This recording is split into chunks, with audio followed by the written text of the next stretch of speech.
Salve, salve! Sejam todos bem-vindos ao canal do professor Alex Nina. Nesta aula, nós falaremos de planejamento urbano, contexto e conceitos. Primeiro, o grande contexto em que o planejamento urbano se desenvolve, pelo menos no Brasil, é a descentralização como uma tendência global, principalmente a partir da década de 1980, influenciando, claro, o Brasil. Você teve aí na década de 80 um avanço teórico do chamado novo liberalismo, ou neoliberalismo, que defendia, entre outras coisas, uma intervenção menor do Estado. E se a gente voltar na década de 80, o Brasil ainda vivia a ditadura, o fim da ditadura, em que você tinha um Estado atuando forte na economia. Não que hoje não atue forte, mas você tinha um Estado regulando forte, chamado desenvolvimentismo, que a gente viu quando a gente falou da escola neoclássica da economia, o desenvolvimentismo com o Estado atuando forte. E aí você tem essas ideias de um enfraquecimento do Estado para dar o poder ele ir mais para a população. É uma forma de você horizontalizar o poder. Então, um dos principais autores neoliberais, o Milton Friedman, ele diz assim, olha, se for para existir um poder público, que seja o mais possível do indivíduo, ou seja, onde é que é mais próximo do indivíduo? O poder público federal, lá em Brasília, ou o municipal atuando aí no seu município? Claro que o municipal. Então você teve uma grande onda de descentralização influenciada pelas ideias neoliberais, as mesmas ideias que influenciaram a queda do muro de Berlim. Você tem um contexto de fim da Guerra Fria, fim tanto do socialismo centrado no planejamento estatal, como do chamado capitalismo de Estado. Fim não, né? Mas do enfraquecimento dessas doutrinas, que elas não acabaram, mas elas enfraqueceram aí a partir da década de 80. Então, se antes, lá na época da ditadura, o planejamento ele era majoritariamente a nível federal, tipo de exemplo, as políticas que os militares fizeram para a integração da Amazônia, a partir aí da década de 80, ganha espaço o planejamento a nível municipal e aí ganha força o planejamento urbano, porque quando a gente fala em planejamento urbano, ele é grande parte implementado a nível municipal, tá? Então você teve na década de 80 o início da redemocratização do país, o aumento da autonomia do poder público municipal. Então essa autonomia ela é um dos princípios da organização, da estrutura organizacional do Estado, é a autonomia de todos os entes federados, e ele está lá no artigo 18 da Constituição. Então, na Constituição, aqui o projeto Rodon, como eu falei, como era antes, e PNMA é a nossa Política Nacional de Meio Ambiente, a Lei 6.938, que ela já vem com essa pegada aí de descentralização da gestão pública, pública no mundo, que essa gestão pública tinha que ser mais implementada pela parte do poder público que está ali próximo do cidadão. Então você tem aí várias influências. Maior participação popular, não só o Estado ele tem que atuar mais no poder público, mas também a população ela vai participar de forma mais direta da vida política. Tá? Você tem ali nessa época do fim da ditadura direta já, o voto direto, até culminar aqui já na década de 90, com os caras pintados, o impeachment do presidente Collor. Então você tem a população aí participando da política, e a política urbana ela vem com uma pegada bem de participação popular, por isso que toda essa influência aqui ela é importante. Isso aqui é o contexto. Agora vamos falar dos conceitos básicos de planejamento urbano. Primeira coisa, a diferença de urbanismo para planejamento urbano. Ambos possuem como objeto de estudo as cidades, considerada tanto em relação às suas características físicas quanto sociais, culturais, econômicas e etc. Ambientais também entra aqui. O urbanismo é mais ligado às características físicos territoriais da cidade, sendo o vocábulo mais utilizado pelos arquitetos, ligado ao desenho urbano, então ordenação territorial ou ordenamento territorial, espaço imobiliário, etc. O planejamento urbano sugere um contexto mais amplo, que visa intervir para que a dinâmica da cidade leve a uma melhor situação econômica, social, cultural e ambiental. Então, aqui tem um aspecto muito fisiográfico, tá bom? Aqui já é um aspecto que ele vai envolver esses eixos aqui, os próprios eixos do desenvolvimento sustentável. E aí você tem essa grande missão, olha, visa intervir. Qual é o grande objetivo do planejamento urbano? É uma intervenção. Tá? Não deixa de ser um tanto quanto desenvolvimentista. Só que assim, ela difere da chamada escola neoclássica, porque é uma outra escola que a gente não falou muito, a gente não falou na aula, mas que é a escola do desenvolvimento endógeno, que ela rompe com a escola neoclássica. Ela não está nenhuma das três que a gente falou das três básicas na aula no conjunto de aulas sobre desenvolvimento, na primeira unidade. Seria a escola do desenvolvimento endógeno, a gente desenvolvimento local. Como a gente não falou tanto disso, porque a gente precisava focar mesmo no planejamento urbano.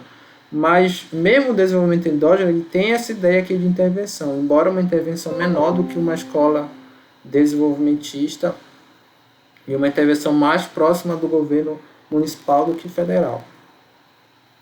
No contexto urbano, o planejamento reconhece, localiza as tendências ou as propensões naturais.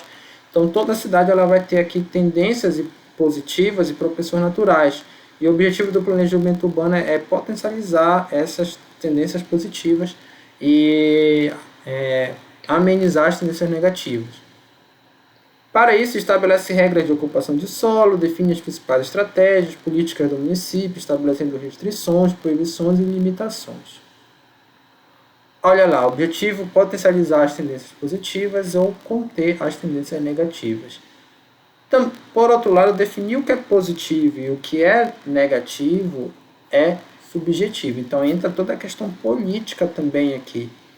Então é uma disputa política, o planejamento urbano não deixa de ser. Difícil a gente falar de planejamento urbano sem entrar no mérito político, entrar no mérito puramente técnico. Isso praticamente não existe. É claro que a gente não vai ter uma aula tendenciosa também, né? Mas vocês sabem que envolve política no meio de planejamento urbano, sim. Então, olha, alguns exemplos. Câmara Municipal de Macapá proíbe transporte de passageiros com uso aplicativo. É uma notícia já um tanto quanto ultrapassada. Logo quando surgiram o Uber, teve aquela questão de regulamentação, a prefeitura proibir, e aí, como é que vai... o avanço tecnológico não vai vir para a nossa cidade? Teve toda essa questão. Porque você tem barganha também de grupos importantes na cidade, como o dos taxistas. Projeto de lei aprovado proíbe o uso de canudos plásticos no município de Macapá, que é um projeto aí com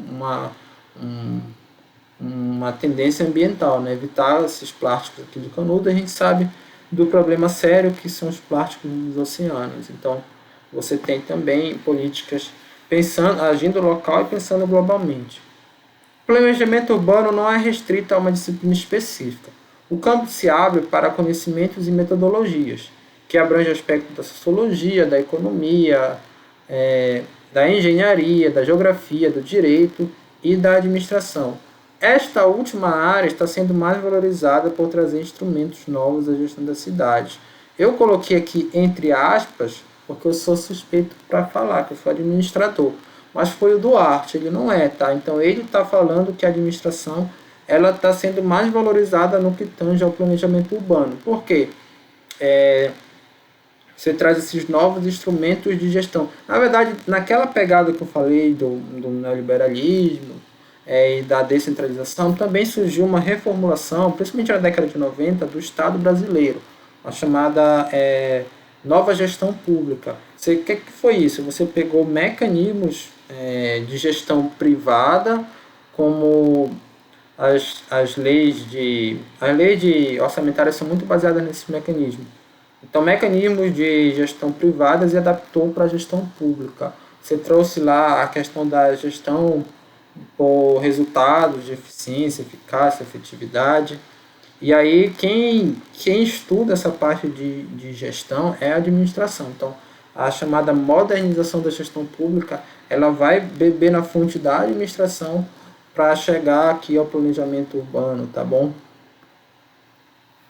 Objeto de estudo da administração são as organizações. O que são organizações? Soma de pessoas e recursos visando um resultado ou objetivo. Então, sempre que você tem pessoas e recursos, elas estão unidas, mas elas têm um objetivo, um resultado comum, você chama de organização. Simplesmente uma reunião de pessoas para assistir um show não pode ser considerado uma organização. Embora todo mundo queira ali assistir um show, não tem um objetivo como tem uma empresa, como tem uma ONG, como tem um órgão público. Então você tem que ter todo mundo focado no mesmo objetivo e estruturado aí para esse objetivo.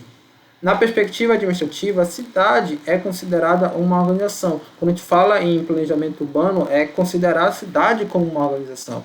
Porque a lei orgânica ela vai estabelecer princípios e objetivos para a cidade.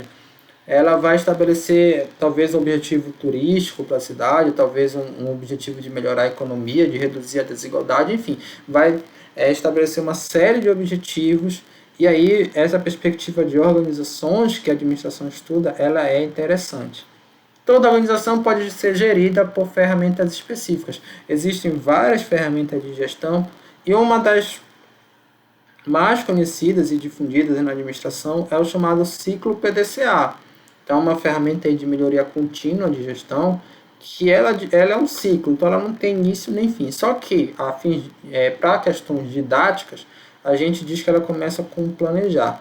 De onde é que vem o PDCA? O P de plan, do inglês, tá? O D de do, o cheque de... o C de cheque, perdão, e o A de act. Aí, trazendo para o português, fica planejar, do fazer, executar, o checar é o controlar e o A é o agir, que eu prefiro traduzir até para corrigir. Você primeiro planeja uma atividade para ser implementada. Vamos pegar a cidade como exemplo. Você faz um plano diretor municipal, vai ter lá as obras que vão ser feitas, todos os programas de governo. Depois você executa, tá? Aí você começa a controlar quanto foi gasto, se está cumprindo as metas estabelecidas e tudo mais. Quando chega no fim do ciclo de gestão, você vai ver se você conseguiu cumprir suas metas, se você gastou o que foi estabelecido no orçamento, como é que a população está visualizando aquele projeto, se está conseguindo atender o que era esperado.